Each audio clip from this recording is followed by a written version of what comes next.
Bonjour, me voilà pour la dernière vidéo sur les bases de la nutrition. Dans cette vidéo, je vais vous parler de la dernière catégorie de nutriments, les micronutriments.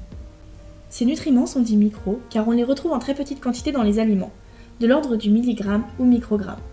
Ils regroupent quatre grandes familles, les vitamines, les minéraux, les oligo-éléments et les polyphénols. Attention, ils n'apportent jamais d'énergie ni de calories, par contre ils sont essentiels au bon fonctionnement du corps et on ne peut les apporter que par l'alimentation. Si ce n'est pas le cas, alors on voit apparaître des carences qui conduisent à une mauvaise santé. Après 50 ans, les risques de carence concernent plutôt les vitamines A, C, D, l'iode, le magnésium et le calcium. Mais qu'est-ce qu'une vitamine ?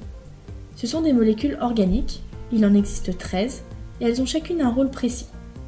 De façon générale, il faut faire très attention à la dose que l'on consomme.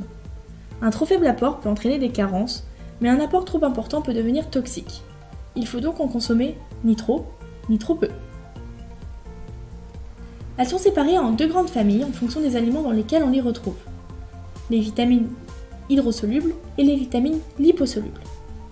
Les vitamines hydrosolubles, donc C et B, apprécient l'eau. On les retrouve donc en grande quantité dans les fruits, les légumes et les céréales. Elles ne sont donc pas stockées dans le corps, donc le risque d'excès est moins important.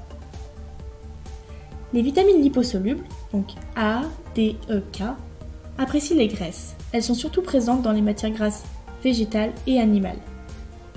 Ces vitamines sont stockées dans le corps et les risques d'intoxication sont donc plus élevés. Ensuite, qu'est-ce que les minéraux ? Ce sont des éléments non organiques présents dans les aliments. Par exemple, le calcium, le phosphore, le magnésium, le sodium et le potassium.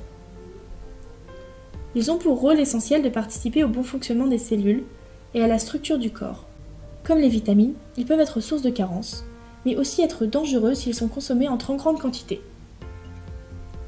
Ensuite, il y a les oligo-éléments. Ce sont des minéraux, mais présents en petite quantité dans les aliments, et les besoins humains sont assez faibles. Il y a par exemple le fer, le zinc ou encore le sélénium.